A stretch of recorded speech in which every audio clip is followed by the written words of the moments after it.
संधि क्या है ये चीज जानेंगे पहले। प्रकरण हमारा आज का है संधि। संधि का मतलब होता है वर्णानाम मेलानाम संधि, मतलब वर्णों का मिलाप संधि कहलाती है। क्या है इसकी परिभाषा के अंतर्गत? दो या दो से अधिक वर्णों का मेल संधि के नाम से जाना जाता है। तो संधि क्या है? दो वर्णों का मेल है। क्या और कैसे मिलता है? पहली तो बात यह है कि संधि के जो भेद हम लोग पढ़ते हैं वो 3 भेद पढ़ते हैं। ठीक, अगर संधि के परिचय की बात की जाए तो भेद में हमारा आता है स्वर संधि, व्यंजन संधि और विसर्ग संधि। संधियों के ये 3 भेद हो जाते हैं। जो ये 3 भेद किए गए हैं, मैंने आपसे अभी कहा कि वर्णों का मेल, तो जो वर्ण मिलते हैं इनका जो मेल हो रहा है, मतलब मिलाप हो रहा है, इसके आधार पर ही इन संधियों का भेद किया जाता है। मोटे स्तर पर यहाँ तक कि आपका एसआई या जो आप तैयारी कर रहे हो एसआई, टीजीटी पीजीटी तक में, और आपके जो भी शिक्षक पात्रता परीक्षा है, यूपी टीटी, सुपर टीटी, सब में पता है एक तरीका, 2 तरीके से प्रश्न आता है। एक तो ये होता है कि संधि कौन सी है, स्वर है, व्यंजन है कि विसर्ग है, इतना केवल पूछता है। बहुत आसान होता है और सबसे ज़्यादा इसी टाइप के प्रश्न आते हैं।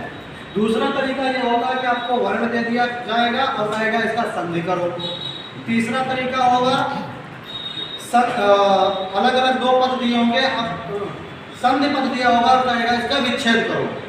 विच्छेद की संधि करवाएगा, संधि का विच्छेद करवाएगा, संधि का नाम पूछेगा, और अब हो सकता है संधि किस संधि के अंतर्गत है उपभेद पूछे। तो ये चीज होती है। तो जो स्वर संधि होती है यहाँ पर क्या होता है? अच्छा, सबसे पहले कि हम 2 भागों में बांटते हैं भाई, पहला पद और दूसरा पद। 2 पद होते हैं। कोई भी संधि हम करें तो वहाँ पर क्या होगा भाई? प्रथम पद, फर्स्ट पद और सेकंड पद। तो जो हमारा ये फर्स्ट पद है, फर्स्ट पद, इसका क्या किया जाता है? प्रथम वर्ण। इसका क्या, कौन सा पद हम प्रयोग करते हैं? प्रथम पद का अंतिम वर्ण। अंतिम वर्ण, प्रथम पद का अंतिम वर्ण और द्वितीय पद का प्रथम वर्ण। इधर प्रथम है, ये हम मेल करते हैं। तो अगर प्रथम पद का अंतिम वर्ण स्वर है और द्वितीय पद का अंतिम वर्ण भी स्वर है तो प्रयुक्त संधि हमारी स्वर संधि कहलाती है।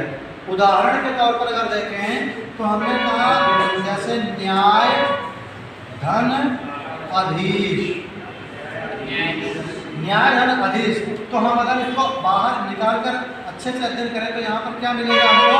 न्याय में आ मिलेगा, धन इधर अधीश में भी आ, तो बराबर क्या बना? बड़ा आ। तो ये क्या हो गया? इधर भी स्वर है और इधर ये फर्स्ट और ये सेकंड, दोनों तरफ जब स्वर मिल गया तो कौन सी संधि कहलाई? स्वर संधि कहलाई। कोई दिक्कत इतने में नहीं। अब यहाँ पर स्वर संधियों के आप लोगों में 5 भेद पूछे जाते हैं। स्वर संधि के 5 भेद होते हैं, यद्यपि 7 होते हैं लेकिन 5 हमारे अध्ययन अध्यापन में पढ़ाया जाता है, पूछे 7 से भी जाते हैं। 7 नहीं 8 भेद पूछे जाते हैं। पूछने की अगर बात करें कौन कौन सी? दीर्घ संधि, दूसरी होती है हमारी गुण संधि, और तीसरी है वृद्धि संधि, चौथी है गण संधि, 5वीं है यादि संधि, 6ठी है हमारी नहीं पता है पूर्व रूप संधि, 7वीं है पर रूप संधि और 8वीं है प्रकृति भाव संधि। ठीक, दीर्घ संधि में समान वर्ण होते हैं, दीर्घ किया जाता है। गुण संधि में असमान वर्ण होते हैं, एक मात्रा का प्रयोग किया जाता है, जैसे महाधन ईश महेश। वृद्धि संधि में डबल मात्रा का प्रयोग किया जाता है, जैसे एक धन एक एक। ठीक, यण संधि में ईका या ऊका वा रीका वा लीका ला हो जाता है। ठीक, अयादि संधि में एचो अयव आया हुआ, मतलब अय आय आव और आय हो जाता है। पूर्व रूप संधि, पूर्व रूप का मतलब होता है पहले का रूप हो जाना, मतलब यहाँ पर आ होगा जो अवग्रह बनेगा, जैसे को धन अपि बराबर कोपि हो जाएगा, आ समाप्त हो जाएगा। और पर रूप का मतलब होता है बाद का रूप, और बाद का रूप मात्रा में बदल जाता है, जैसे प्रधन एजते बराबर प्रेजते ही बनेगा, क्योंकि इसकी एक ही मात्रा ही लग जाएगी। और प्रकृति भाव संधि में कोई परिवर्तन नहीं होता है, जैसे गंगा अमु बराबर गंगा अमु। प्रकृति भाव संधि भी आपसे पूछी जाती है। और इसकी चर्चा संपन्न करते हुए अब हम लोग देखते हैं व्यंजन संधि में। तरीका यहाँ तक का यही रहेगा, फर्स्ट पद और सेकंड पद, ये वाले तरीके बदल जाते हैं। यहाँ पर भी इनके नाम होते हैं, तरीके रहते हैं, लेकिन यहाँ पर क्या होता है, प्रथम पद व्यंजन होता है, और दूसरा पद स्वर या व्यंजन कुछ भी हो सकता है। तो ऐसी स्थिति में संधि आपकी कहलाती है व्यंजन संधि। केवल इसमें एक संधि है जो अपवाद स्वरूप है, उसे कहा जाता है तुगागम संधि। क्या कहते हैं उसे? तुगागम संधि, जो कि संधि अभी हम आपको बताएंगे। तुगागम संधि में क्या होता है, प्रथम पद जो होता है वो स्वर होता है, और दूसरा पद जो हमारा होता है वो स्वर या व्यंजन कुछ भी हो सकता है, जैसे वृक्ष, धन, छाया।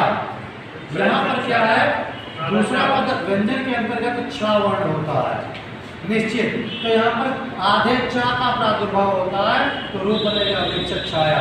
जैसे परिधन छेद परिच्छेद, अनुधन छेद अनुच्छेद, स्वधन छंद स्वच्छंद।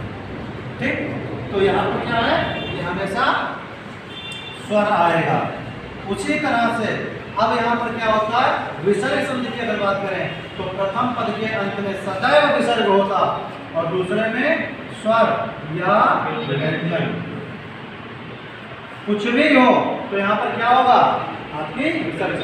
तो तीनों का अगर मोटे तौर पर हम देखें, मोटा अगर हिसाब हम लगाएं, तो प्रथम पद के अंत में अगर स्वर हो और दूसरे में व्यंजन हो, दूसरे में भी स्वर हो, तो प्रयुक्त संधि कहलाती है हमारी संधि।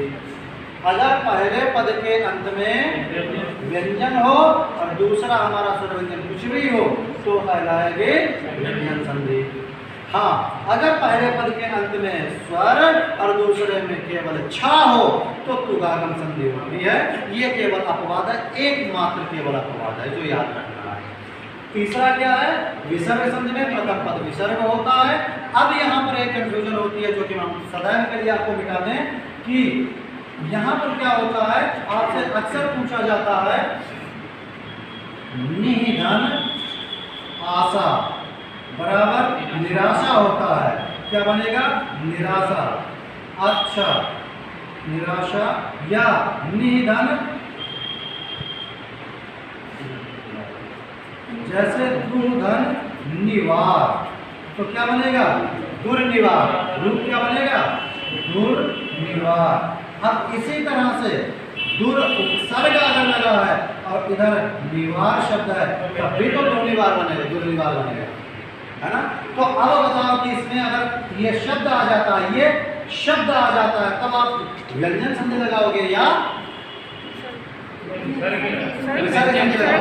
विसर्ग लगाओगे, हमेशा विसर्ग लगाओगे। जैसे दूसरा में बताएं, जैसे हरिश्चंद्र, इसको बहुत बार पूछा गया कि हरिश्चंद्र में स्वर संधि है या विसर्ग संधि है या व्यंजन संधि है, तो उत्तर आपका क्या होगा, विसर्ग संधि होगी। क्यों? क्योंकि यहाँ पर हरि धन चंद्र बनकर आपका हरिश्चंद्र बनेगा, लेकिन इसका मतलब ये नहीं है आपका हरिश धन चंद्र से भी हरिश्चंद्र बनता है। चुत्त संधि पहली जो आपका व्यंजन में पढ़ाई जाती है, लेकिन इसको मान्यता क्यों नहीं मिली है? शब्द की बात की जाए, अगर शब्द की बात की जाती है तो इसको मान्यता क्यों नहीं, और इसको मान्यता प्राप्त हुई है? पता है इसका कारण क्या है? क्योंकि इस शाखा विसर्ग में परिवर्तन किया है। सा होने पर भी इसके 4 चरण होते हैं हरिश्चंद्र बनाने के, तो अतः आपका यही सर्वमान्य होता है। अगर विसर्ग आ रहा है तो संधि प्रयुक्त जो होगी वो विसर्ग ही होगी, वो आपका व्यंजन संधि नहीं होगी। बात समझ में आ गई? तो ये थी हमारी मोटी बातें, कैसे कि कहाँ पर स्वर, कहाँ पर व्यंजन और कहाँ पर विसर्ग होगी। अब हम क्रमशः एक एक संधि का अध्ययन करेंगे कि कहाँ पर और कैसे इनका परिवर्तन होता है। तो संधि किसे कहते हैं बताओ? दो वर्णों के मेल को, प्रथम पद का अंतिम और द्वितीय पद का प्रथम मान बनता है। संधि के भेद कितने होते हैं? स्वर संधि कहाँ पर होती है? जहाँ पर दोनों पदों में स्वर मिल जाए। स्वर संधि कहाँ होती है? व्यंजन संधि कहाँ होती है? और विसर्ग संधि कहाँ होती है? पहले में विसर्ग ही हो, बाद में स्वर व्यंजन कुछ भी हो। बात समझ में आ गई?